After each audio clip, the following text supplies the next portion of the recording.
నమస్తే, welcome to Sri Power News. ముందుగా headlines. జమిలీ ఎన్నికలపై స్పందించిన ముఖ్యమంత్రి చంద్రబాబు నాయుడు. జమిలీ అమల్లోకి వచ్చిన ఎన్నికలు జరిగేది 2029లోనేనని వ్యాఖ్య. ఇంద్రకీలాద్రిపై అమ్మవారిని దర్శించుకున్న ఆర్ఎస్ఎస్ చీఫ్ మోహన్ భాగవత్. పూర్ణ కుంభంతో ఆయనకు స్వాగతం పలికిన దేవాదాయ శాఖ మంత్రి ఆనం రామనారాయణ రెడ్డి, దేవాదాయ శాఖ అధికారులు. గన్నవరం ప్రభుత్వ హాస్పిటల్ నూతన కార్యవర్గ ప్రమాణ స్వీకార కార్యక్రమంలో పాల్గొన్న ఎమ్మెల్యే యార్లగడ్డ వెంకట్రావు. గన్నవరం సమగ్ర అభివృద్ధి తన లక్ష్యమని వెల్లడి. జమిలీ అమల్లోకి వచ్చిన ఎన్నికలు జరిగేది 2029లోనేనని ముఖ్యమంత్రి చంద్రబాబు నాయుడు స్పష్టం చేశారు. ఒక దేశం ఒక ఎన్నిక విధానానికి ఇప్పటికే తమ మద్దతు ప్రకటించామని వెల్లడించారు. జమిలీపై అవగాహన లేని వైఎస్ఆర్సీపీ పబ్బం గడుపుకోవడానికి ఏది పడితే అది మాట్లాడుతుందని ఆయన మండిపడ్డారు. ముఖ్యమంత్రి నారా చంద్రబాబు నాయుడు మీడియాతో ముచ్చటించారు. ఈ సందర్భంగా ఆయన మాట్లాడుతూ, వైఎస్ఆర్సీపీ నేతల మాటలు ప్రజలు ఎప్పుడో విశ్వసనీయత కోల్పోయాయన్న ఆయన, వాళ్ళు చేసే డ్రామాలు చూసి ప్రజలు నవ్వుకుంటున్నారని అన్నారు. రాష్ట్రంలో సుస్థిర ప్రభుత్వం కొనసాగుతుందని తెలిపారు. స్వర్ణాంధ్ర విజన్ 2047 డాక్యుమెంట్ను మరింతగా ప్రజల్లోకి తీసుకువెళ్లాలని సీఎం అన్నారు. విశ్వవిద్యాలయాలు, కళాశాలలు, పాఠశాలలతో పాటు ప్రతి చోట దీనిపై చర్చ జరగాలని, విజన్ 2020 సాకారమైన తీరు నేటి తరం తెలుసుకోవాలని అన్నారు. 1996 నాటి ఆంధ్రప్రదేశ్ పరిస్థితులు, 2020 నాటి పరిస్థితులు ఒకసారి బేరాజు వేస్తే విప్లవాత్మక మార్పులు అందరి కళ్లకు కనిపిస్తాయన్న సీఎం 2047లోనూ ఇదే పునరావృతం అవుతుందని అభిప్రాయపడ్డారు. స్వర్ణాంధ్ర విజన్ 2047 డాక్యుమెంట్ ఒకరోజు పెట్టి వదిలేస్తే కార్యక్రమం కాదన్న ఆయన, భవిష్యత్ తరాల బాగు కోసం చేసే ఈ ప్రయత్నంలో అందరూ భాగస్వామ్యం కావాలని పిలుపునిచ్చారు. రేపటి తరం భవిష్యత్తు కోసమే ఈ విజన్ 2047 అని ఆయన స్పష్టం చేశారు.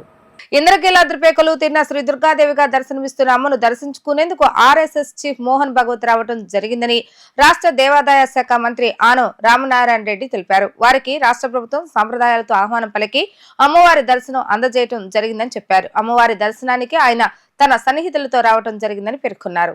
ఇంద్రకీలాద్రిపై కొలువు తీరిన శ్రీ దుర్గమ్మను దర్శించుకోవడానికి వచ్చిన ఆర్ఎస్ఎస్ చీఫ్ మోహన మధుకర్ భాగవత్ కు రాష్ట్ర దేవాదాయ శాఖ మంత్రి ఆనం రామనారాయణ రెడ్డి, దేవాదాయ శాఖ కమిషనర్ సత్యనారాయణ, శ్రీ దుర్గామల్లేశ్వర స్వామి దేవస్థానం ఈవో రామారావు, ఆలయ ప్రధాన అర్చకులు మోహన్ భాగవత్ కు ఆలయ సంప్రదాయాలు, మేళతాళాలతో ఘనస్వాగతం పలికారు. అమ్మవారి ఆలయంలో దుర్గామాతకు మోహన్ భాగవత్ ప్రత్యేక పూజలు నిర్వహించారు.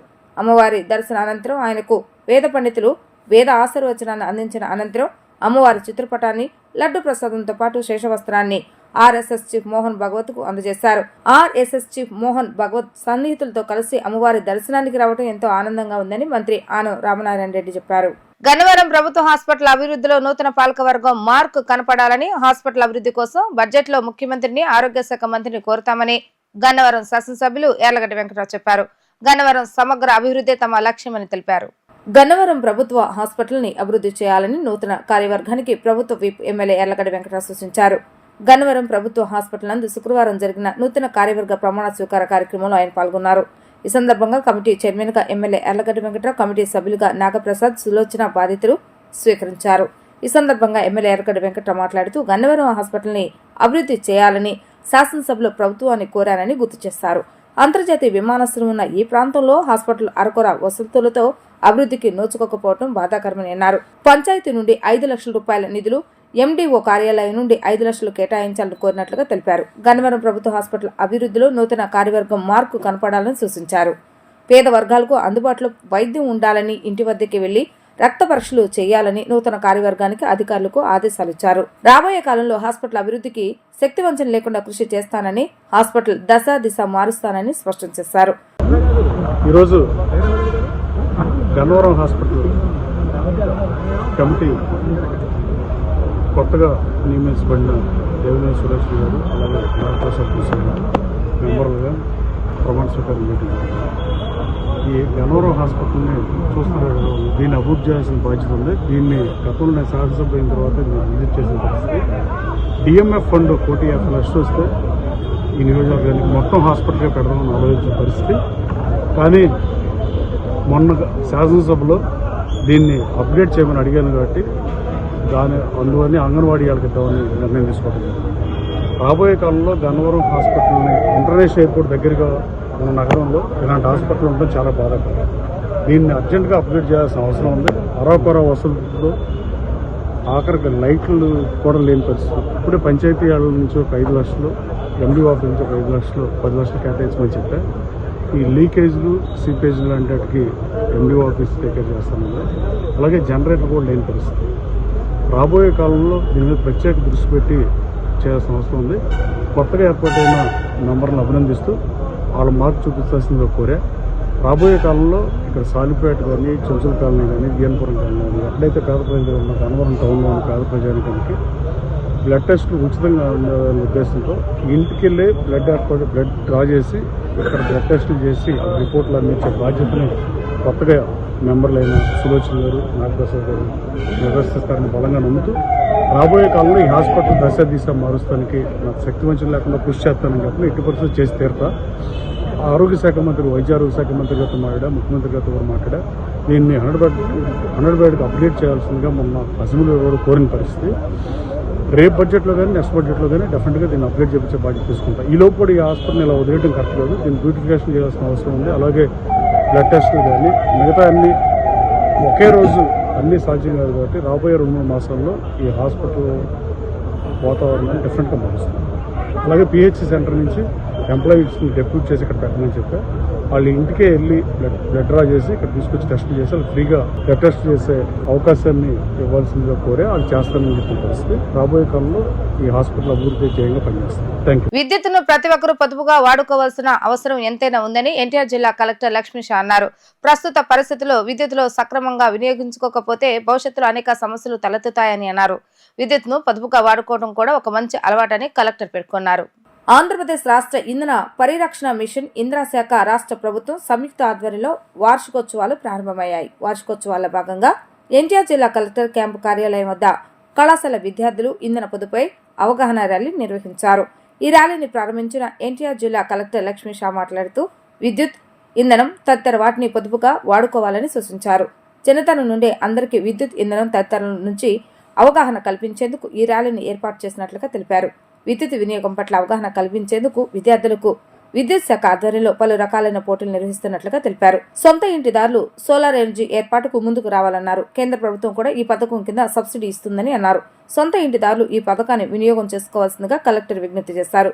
ప్రభుత్వ అధికారులు కూడా విద్యుత్ను పొదుపుగా వాడుకోవాలని కలెక్టర్ సూచించారు. ఈ ర్యాలీ కలెక్టర్ క్యాంపు కార్యాలయం నుండి బయలుదేరి ఇందిరాగాంధీ మున్సిపల్ స్టేడియం వరకు సాగింది. విద్యుత్ పొదుపును ఆవశ్యకతను తెలిపే ప్లక్కార్డులను విద్యార్థులు పట్టుకుని విద్యుత్ ఆదా చేయాలని నినాదాలు చేశారు. ఎనర్జీ ఎఫిషియెంట్ వీక్ క్యాంపెయిన్ని బ్యూరో ఆఫ్ ఎనర్జీ ఎఫిషియన్సీ వాళ్ళ ద్వారా అన్ని రాష్ట్రాల్లో చేస్తున్నాం. అలాగే మన రాష్ట్రాల్లో, మన జిల్లాలో కూడా చేపడుతున్నాము. ఇది ముఖ్య ఉద్దేశము మనందరికీ తెలిసే ఉంది. సో ఎలక్ట్రిసిటీ ఎంత ఇంపార్టెంట్ అనేది, దాన్ని పొదుపు చేసుకుంటూ వాడుకుంటే తప్ప అది మనకు ఎఫిషియెంట్గా వాడుకోలేము. దానివల్ల ఎన్విరాన్మెంట్ మీద చాలా ఇంపాక్ట్ ఉంటుంది. సో ఈ నేపథ్యంలో ఇప్పుడు మనకు ఎనర్జీ ఫాజిల్ ఫ్యూయల్స్ ఎంత కన్స్యూమ్ అయ్యి మనకి ఎనర్జీ వస్తుంది మీకు తెలిసే ఉంది. సో ఇప్పుడు మనకు రెన్యూవబుల్ ఎనర్జీ ఆప్షన్స్ కూడా ఉన్నాయి. సో ఇప్పుడు పిల్లల మైండ్స్లో అలాగే సొసైటీలో అవగాహన రావాల్సింది ఏంటంటే, ఒకటి ఎలక్ట్రిసిటీని పొదుపుగా వాడుకోవడము.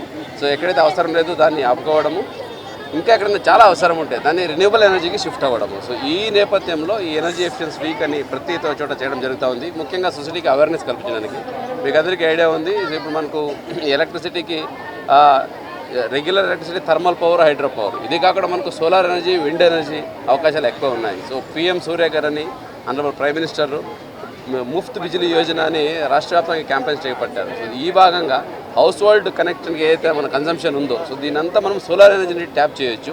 సోలార్ ఎనర్జీ ట్యాప్ చేసుకొని ఎలక్ట్రిసిటీ గ్రిడ్ నుంచి తీసుకోవడం కాదు, మనమే గ్రిడ్కి ఎలక్ట్రిసిటీ ఇవ్వచ్చు. దానికి పవర్ జనరేషన్ స్టేషన్స్ అవసరం లేదు, ఇంట్లోనే పవర్ జనరేషన్ చేయొచ్చు. ఈ అవకాశం ఉంది. సో ఈ ఒక్క నేపథ్యంలో ప్రతి ఒక్కరికి అవేర్నెస్ కల్పించాలి. మన ఎన్టీఆర్ జిల్లాలో ముఖ్యంగా ప్రతి ఒక్క ఇంట్లో సోలార్ ఎనర్జీ ఉండాలి. ప్రతి ఒక్కరు ఈ రిన్యూవబుల్ ఎనర్జీ వాడి ఈ ట్రెడిషనల్ ఎనర్జీ అయితే ఉందో పవర్ యూటిలైజేషన్ దాన్ని తగ్గించాలి. తిరిగి మనం ట్రెడిషనల్ ఎనర్జీ గ్రిడ్కి పవర్ ఇవ్వాలి. దానివల్ల హౌస్ హోల్డ్ ఇన్కమ్ పెరుగుతుంది, ఎనర్జీ కన్సంప్షన్ పెరుగుతుంది, ఎనర్జీ సేవింగ్ అవుతుంది. ఇది సొసైటీకి మంచిది, భావి తరాలకి మంచిదనే ఉద్దేశంతో ఎనర్జీ ఎఫిషియన్స్ వీక్ ఈరోజు మన జిల్లా వ్యాప్తంగా అలాగే రాష్ట్ర వ్యాప్తంగా అన్ని జిల్లాలో కూడా ఒక ర్యాలీ చేయించడం జరగా ఉంది. మీడియా మిత్రుల ద్వారా నా విన్నపం ఏంటంటే, పబ్లిక్కి అవేర్నెస్ వెళ్ళాలి. ఎనర్జీ ఎఫిషియెంట్ మనం ఎలక్ట్రిసిటీ అంతేనే కరెంట్ లాగించుకోవడము, మీటర్ వేయించుకోవడము, స్విచ్ చేసుకోవడము, వాడుకోవడమే కాకుండా మన ఇంటి మీద ఒక ప్యానల్ పెట్టించడము, సూర్యకర్ అంటే సన్లైట్ నుంచి ఏదైతే వస్తుందో ఆ ఎనర్జీ జనరేట్ చేసి మన ఇంట్లో కూడా వాడుకొని ఇంకా సర్ప్లస్ అయితే ఉందో దాన్ని గ్రిడ్కి ఇస్తే వేరే వాళ్ళు కూడా ఉపయోగం పడుతుంది. సో ఈ ఒక నేపథ్యంలో మన జిల్లా టాప్లో ఉండాలని ఆల్రెడీ క్యాంపెయిన్ చేపడుతున్నాము. దానికి ఈరోజు శ్రీకారం కూడా చుట్టుపోతున్నాము. ఇప్పుడు మన జిల్లాలో ఉన్న ప్రతి ఇంట్లో కూడా ఇది పెట్టడానికి అవకాశం ఉంది. దానికి ఆల్రెడీ గ్రామ సభల ద్వారా, అలాగే మహిళా గ్రూప్స్ ద్వారా, అలాగే మన సచివాలయాల ద్వారా కూడా క్యాంపెయిన్ స్టార్ట్ చేసి ఉన్నాము. మీకు కూడా విన్నపం ఏంటంటే pmsuryagar.co.in దాంట్లో మీరు కూడా రిజిస్టర్ చేసుకోండి. ప్రతి ఒక్క హౌస్ హోల్డ్ ఎవరికైతే సొంత ఇల్లు ఉంది, ఎలక్ట్రిసిటీ బిల్లు ఉంది, సో వాళ్ళకి సూర్యగర్ ప్రతి ఒక్కరికి వర్తిస్తుంది. దీంట్లో దాదాపుగా 87,000 రూపాయల వరకు సబ్సిడీ ఉంటుంది. సో ఒక 10% మాత్రమే బెనిఫిషరీ కట్టుకుంటే మిగతాది బ్యాంక్ లోన్ టైప్ చేసి 10 సంవత్సరాల తర్వాత ఫ్రీ ఎలక్ట్రిసిటీ అందరికీ వస్తుంది. ఇది పిఎం సూర్యగర్ అనుకూలము ఉపయోగాలు. దీన్ని మీరు కూడా అర్థం చేసుకోవాలి. శారదా కళాశాల ప్రారంభమై 2024 నాటికి 50 సంవత్సరాలు పూర్తయిన శుభ సందర్భంలో ఈ నెల 29వ తేదీన స్వర్ణోత్సవ వేడుకలు జరుపుతున్నామని శారదా ఎడ్యుకేషనల్ సొసైటీ కార్యదర్శి కుంద రామనారాయణ తెలిపారు. గడిచిన 50 సంవత్సరాలుగా శారదా ఎడ్యుకేషనల్ సొసైటీ వేలాది మంది విద్యార్థులకు వేదికైందని, పూర్వ విద్యార్థుల స్నేహంతో నిరంతరం అనుసంధానంగా ఉండటానికి, భవిష్యత్తులో ఒకరికొకరు అందుబాటులో తోడ్పాటుగా ఉండటానికి, నెట్వర్క్ ను పెంపొందించుకోవడానికి ఈ కలయిక వేదిక అవుతుందని స్పష్టం చేశారు. శారదా కళాశాలలో ఏర్పాటు చేసిన విలేకరుల సమావేశంలో శారదా ఎడ్యుకేషనల్ సొసైటీ కార్యదర్శి కుంద రామనారాయణ మాట్లాడుతూ ఈ నెల 29వ తేదీన జరుగుతున్న స్వర్ణోత్సవ వేడుకలకు పూర్వ విద్యార్థుల కలయికలు నిర్వహిస్తున్నామని, ఈ కార్యక్రమానికి పూర్వ విద్యార్థులు, ఉపాధ్యాయులు తప్పనిసరిగా హాజరు కావాలని విన్నవించారు. గడిచిన 50 సంవత్సరాలుగా శారదా ఎడ్యుకేషనల్ సొసైటీ వేలాది మంది విద్యార్థులకు వేదికైందని, పూర్వ విద్యార్థులు స్నేహంతో నిరంతరం అనుసంధానంగా ఉండటానికి, భవిష్యత్తులో ఒకరికొకరు అందుబాటులో తోడ్పాటుగా ఉండటానికి, నెట్వర్క్ ను పెంపొందించుకోవడానికి ఈ కలయిక వేదిక అవుతుందని స్పష్టం చేశారు. శారదా ఎడ్యుకేషనల్ సొసైటీ 1974వ సంవత్సరంలో ఎస్టాబ్లిష్ చేయబడి 2024-25 అకాడమిక్ ఇయర్కి 50 సంవత్సరాల యానివర్సరీ గోల్డెన్ జూబ్లీ సెలబ్రేషన్స్ చేసుకున్న శుభ సందర్భంలో మన Sharada junior college, Sharada English medium high school, Sharada degree కాలేజ్లో చదివిన పూర్వ విద్యార్థులందరినీ ఒక తాటి మీదకి తీసుకొచ్చి మనందరం అనే భావనలో వాళ్ళందరికీ కూడా ఒక అల్యూమినీ మీట్ కండక్ట్ చేద్దామనే ఉద్దేశంలో ఆ విషయం తెలియజేయడానికి ఈ ప్రెస్ మీట్ పెట్టడం జరిగిందండి. శారదా ఎడ్యుకేషనల్ సొసైటీ అప్పటి నుంచి మన నిరంతర కృషితో విద్యార్థుల్ని తీర్చిదిద్దుతూ 50 సంవత్సరాల్లో 50 బ్యాచీలు పూర్తయ్యాయి. సో ఈ సందర్భంలో ఏంటంటే పూర్వ విద్యార్థుల్ని కలిసి వాళ్ళ ద్వారా మిగతా విద్యార్థులకి ఆ సపోర్ట్ సిస్టమ్ అందించడం కానీ, అలాగే కాలేజ్ డెవలప్మెంట్ కానీ, సంఘానికి సేవ చేయటం కానీ, అలాంటి ఉద్దేశాలన్నిటితో పాటు మన శారదా ఎడ్యుకేషన్ సొసైటీలో చదివిన విద్యార్థులు ఉన్నతమైన శిఖరాల్లో ఉన్నారు, ఉన్నత స్థానాల్లో ఉన్నారు. వారికి సన్మానించడం జరుగుతుంది. అలాగే ఉత్తమ అధ్యాపకులుగా నేషనల్ అవార్డు స్వీకరించిన అధ్యాపకులందరూ కూడా మన శారదా ఎడ్యుకేషన్ సొసైటీ పరిధిలో ఉన్న శారదా కళాశాలలో, శారదా జూనియర్ కళాశాలలో పనిచేశారు. వారందరికీ కూడా సన్మానించడం జరుగుతుంది. సో ఈ విధంగా వివిధ బ్యాచీల్లో ఉన్న పిల్లలందరికీ కూడా ఈ అల్యూమినీ మీట్ గురించి తెలియజేయడానికి, మీ ద్వారా ఈ విషయాన్ని అన్నీ కూడా తెలియజేయడానికి మేము చెప్తున్నాము. అలాగే శారదా అల్యూమినీ మీట్కి అందరూ కూడా పాత స్టూడెంట్స్ అందరూ కూడా అన్ని ఏ బ్యాచ్ స్టూడెంట్స్ అయినా సరే పాల్గొని ఈ శారదా ఎడ్యుకేషన్ సొసైటీ యొక్క ఈ గోల్డెన్ జూబ్లీ అల్యూమినీ మీట్ని సక్సెస్ చేయవలసిందిగా మీ ద్వారా మేము అందరినీ కోరుతున్నామండి. ఈ కాలేజీలో నేను 1980లో జాయిన్ అయ్యాను. అప్పటికే కాలేజీ ఇక్కడ స్థాపించబడింది. 1974లో హనుమాన్పేటలోంచి రెంట్కు ఉండేవాళ్ళు కాస్త ఈ స్థలం తీసుకుని ఈ స్థలంలో సొంత భవనాలు కట్టుకొని మొట్టమొదట జూనియర్ కాలేజీగా స్టార్ట్ చేసి డిగ్రీ కాలేజీ, తర్వాత స్కూల్ కూడా పెట్టారండి. ఇక్కడ ఈ కాలేజీకి అన్ని వసతులు ఉన్నాయి. అంటే ప్రాక్టికల్ ల్యాబొరేటరీ కాడి నుంచి, లైబ్రరీ కాడి నుంచి అన్ని వసతులు స్టూడెంట్స్కి ఇన్ఫ్రాస్ట్రక్చర్లో ఏ పెద్ద కాలేజీకి కూడా తీసుకోని విధంగా మొత్తం ఏర్పాటు చేశారండి. అప్పటి లెక్చరర్స్, మేనేజ్మెంట్ వాళ్ళ సహకారంతో అన్ని ఏర్పాట్లు చేయడం జరిగింది. ఈ కాలేజీలో ఇప్పుడు మేము అప్లికేషన్ చేసి అడ్మిషన్ చదువుతున్నాం. 25,000 మంది స్టూడెంట్స్ ఇక్కడి నుంచి వెళ్ళిపోయారు. అంటే జాయిన్ అయ్యి చదువుకుని ఇక్కడ మన కాలేజ్ ఇప్పుడు ఈ సంవత్సరం 26,000 మంది స్టూడెంట్స్ చదివారు. 26,000 మంది ఆ నెంబర్ వెళ్తూ ఉంది. అంటే అన్ని వేల మంది స్టూడెంట్స్ ఈ కాలేజ్ చదివి అందరూ గొప్ప గొప్ప వాళ్ళు అయ్యారు. అన్ని రంగాల్లోనూ కనపడతా ఉన్నారు. ఫర్ ఎగ్జాంపుల్ మీరు ఆ డీలో చూసే శేఖర్ మాస్టర్ అన్న మా స్టూడెంటే ఒక్కటంగా చాలామంది చాలా రంగాల్లోనూ కనపడతా ఉన్నారు. అందరూ ఒకసారి కలిస్తే బాగుంటుందని ఆలోచన మా కాలేజీ సెక్రటరీ గారు శ్రీ కుంద రామదాస్ గారు ఆలోచన వచ్చింది. అందరిని ఒకసారి మీట్ ఒకటి పెట్టాలి, అందరం కలిసి ఒక అల్యూమిని మీట్ ఒకటి పెడదామని ఆలోచన వచ్చింది. అందుకని మొట్టమొదటిసారిగా అల్యూమిని మీట్ ఈ కాలేజీలో ఫస్ట్ టైం ఆయన ఆధ్వర్యంలో ఇది జరుగుతుందండి. అంటే అన్ని college, Sharada degree college, junior college, school అందరిని కూడా ఒక తాటి మీద తీసుకురావాలని ఆయన ఉద్దేశం. అందుకని ఈ ప్రోగ్రాము 29వ తారీఖు ఆదివారం పూట జరపడానికి నిశ్చయించుకున్నాం. రాజధాని అమరావతిని జాతీయ రహదారులతో అనుసంధానం చేసేలా రోడ్లను రూపకల్పన చేస్తున్నట్లుగా మంత్రి నారాయణ చెప్పారు. రాబోయే 30 ఏళ్లను దృష్టిలో పెట్టుకుని సీడ్ క్యాపిటల్ నుంచి నేరుగా హైవేలకు వచ్చేలా రోడ్లను డిజైన్ చేస్తున్నామని అన్నారు. ప్రజలెవరికి ఇబ్బంది కలగకుండా రోడ్ల నిర్మాణం చేస్తామన్నారు. రోడ్ల డిజైన్ల భాగంగా ఇల్లు నష్టపోతున్న వారు ప్రభుత్వానికి సహకరించాలని కోరారు. రాజధానిలోని పలు రోడ్ల నిర్మాణాలకు సంబంధించిన మార్గాలను క్షేత్రస్థాయిలో పరిశీలించారన్న ఆయన సుమారు 4 గంటల పాటు పలు గ్రామాల్లో సుడిగాలి పర్యటన చేశారు. సీడ్ క్యాపిటల్లో ఇప్పటికే డిజైన్లు రూపొందించిన E11, E13 రోడ్లను పొడిగించి 16వ నెంబర్ జాతీయ రహదారికి అనుసంధానం చేయాలని ప్రభుత్వం నిర్ణయించింది. దీనికి సంబంధించిన డిజైన్ల రూపకల్పనను లీ అసోసియేషన్ ఎయిడ్స్ సంస్థకు అప్పగించారు. ఈ సంస్థ ఇచ్చిన డిజైన్లతో క్షేత్రస్థాయి పరిస్థితులను పరిశీలించేందుకు మంగళగిరి, నూలూరు, ఎర్రబాలెం గ్రామాల్లో పర్యటించి రోడ్లు వెళ్లే మార్గాలను పరిశీలించారు. వీటితో పాటు రాజధాని మీదుకు వెళ్తున్న విజయవాడ వెస్ట్ బైపాస్ పనులను కూడా మంత్రి పరిశీలించి జాతీయ రహదారుల ప్రాధికార సంస్థ అధికారులకు పలు సూచనలు చేశారు. ఈ సందర్భంగా మంత్రి నారాయణ మాట్లాడుతూ అమరావతి క్యాపిటల్ సిటీ నుంచి చెన్నై, కోల్కతా 16వ నెంబర్ జాతీయ రహదారికి అనుసంధానం చేసేందుకు E11, E13 రోడ్లను పొడిగిస్తున్నారు. రాబోయే 30 ఏళ్లను దృష్టిలో పెట్టుకుని రాజధానిలో రోడ్ల నిర్మాణం చేస్తున్నాం. దానికి తగినట్లుగా సీడ్ క్యాపిటల్ నుంచి E11, E13 రోడ్లను జాతీయ రహదారికి కలిపేలా డిజైన్లు సిద్ధం చేస్తున్నాం. రాజధాని కోసం 58 రోజుల్లో 34,000 ఎకరాల భూమి రైతులు స్వచ్ఛందంగా ఇచ్చారన్నారు. గత ప్రభుత్వం రాజధాని లేకుండా 3 ముక్కలాట ఆడింది. కూటమి అధికారంలోకి వచ్చిన తర్వాత అమరావతి నిర్మాణానికి ఉన్న ఇబ్బందులను తొలగించుకుంటూ వచ్చాం. ఇప్పటికే 22,000 కోట్ల విలువైన టెండర్లకు అథారిటీ ఆమోదం తెలిపిందన్నారు. మరో 20,000 కోట్లకు వచ్చే సోమవారం జరిగే సిఆర్డీ అథారిటీ సమావేశంలో ఆమోదం తీసుకుంటామన్నారు. 217 చదరపు కిలోమీటర్ల పరిధిలో ఈస్ట్ నుంచి వెస్ట్ కు 16 రోడ్లు, నార్త్ నుంచి సౌత్ కి 18 రోడ్లు వస్తున్నాయి. ఈ రోడ్లలోని ఉన్న E11, E13లను పొడిగిస్తున్నామన్నారు. ప్రైవేట్ ఆస్తులకు ఎక్కువ ఇబ్బంది లేకుండా అటవీ భూములున్న ప్రాంతాల నుంచే ఈ రోడ్లను అనుసంధానం చేస్తున్నామన్నారు. గత ప్రభుత్వం 3 ముక్కలు ఆటాడి రాజధాని ఎక్కడ లేకుండా చేసింది. ఏ రాష్ట్రానికైనా ఒక రాజధాని అంటూ ఉండాలి. మళ్ళీ ఎలక్షన్స్ ముందు మా ముఖ్యమంత్రి గారు చాలా క్లియర్గా ప్రభుత్వ రంగానే రాజధాని అమరావతిలో కడతానని చెప్పడం. అయితే ఈ 6 నెలల్లో దానికి అనేకమైన హర్డిల్స్ ఉన్నాయి. వాళ్ళు ఏదైతే జీవోలన్నీ క్యాన్సిల్ చేసి రకరకాలుగా చేస్తుంటే వాటిలన్నిటి కూడా మళ్ళీ ఆ యొక్క జీవోలు మళ్ళీ అన్నింటినీ కూడా యాక్చువల్గా మళ్ళీ తీసుకురావడానికి మళ్ళీ అథారిటీ మీటింగ్లో డిస్కస్ చేసి, క్యాబినెట్లో డిస్కస్ చేసి, కొన్ని అసెంబ్లీలో మొన్న పెట్టి అసెంబ్లీ యొక్క అప్రూవల్ కూడా తీసుకొని ఆ హర్డిల్ పూర్తయింది.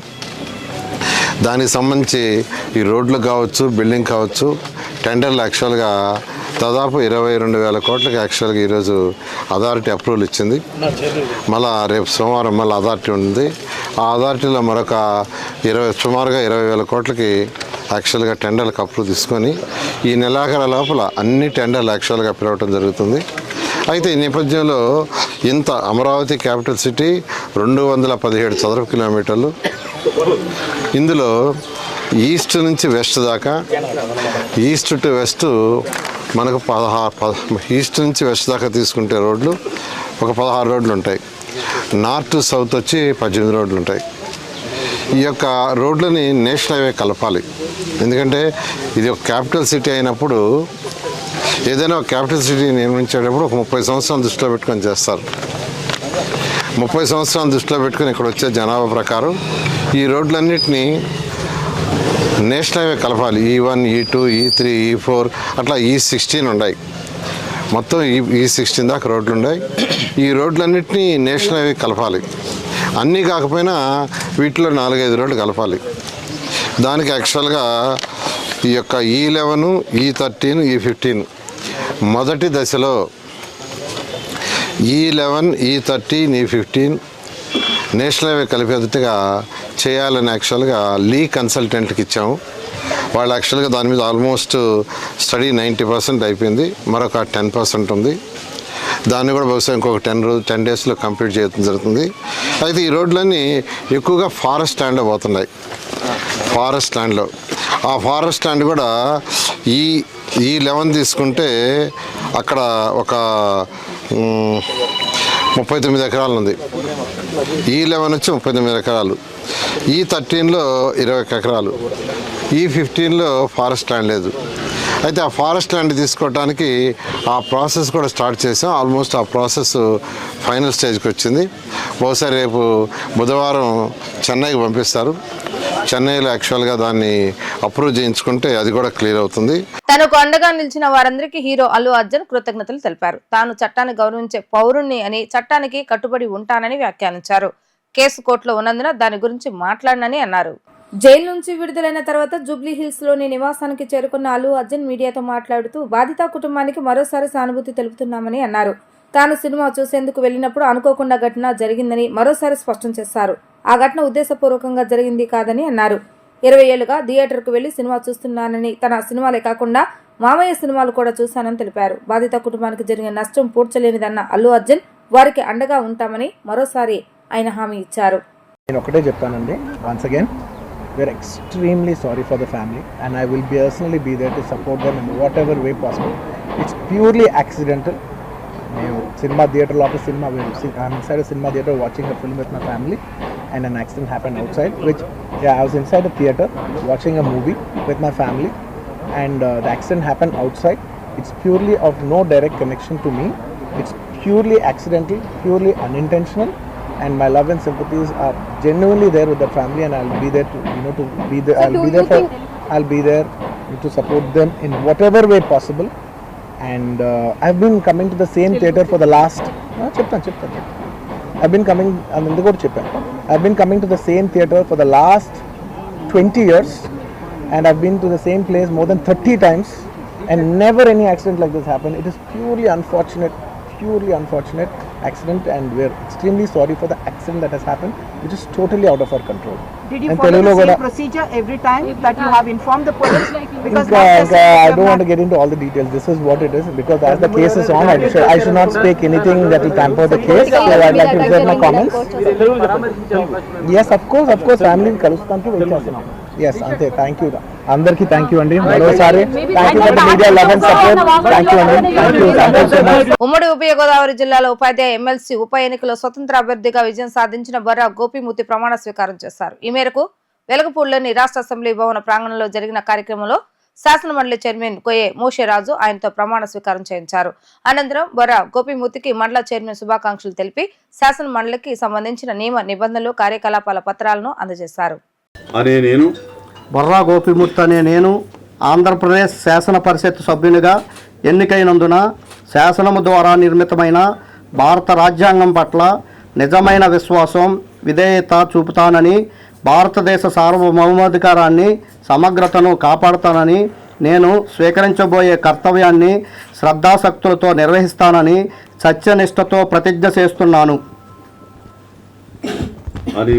బొర్రా గోపిమూర్తి అనే నేను పరిషత్ నియమాలకు కట్టుబడి ఉంటానని, వాటిని అనుసరిస్తానని, పరిషత్ మర్యాదలను పాటిస్తానని, సంప్రదాయాలను గౌరవిస్తానని సత్యనిష్టతో ప్రతిజ్ఞ చేస్తున్నాను.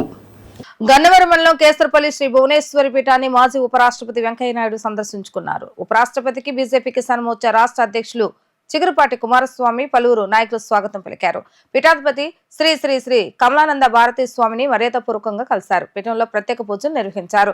వసతుల ఏర్పాటుకు ముప్పవరపు ఫౌండేషన్ తరపున 5 లక్షల రూపాయల విరాళం అందజేశారు. ధార్మిక భావాన్ని తప్పి మనం కేవలం ఈ భోగ లాలస్యము, ఐహికమైన సుఖాలు అవుతున్నాయో ఈ సుఖాలను ఎక్కువగా అలవాటు పడిపోయిన సమాజం ముందుకు వెళుతున్న ఈ తరుణంలో ఇలాంటి పీఠాలు, ఇలాంటి ఆధ్యాత్మిక కేంద్రాలు చాలా అవసరం అని చెప్పి నేను భావిస్తున్నాను.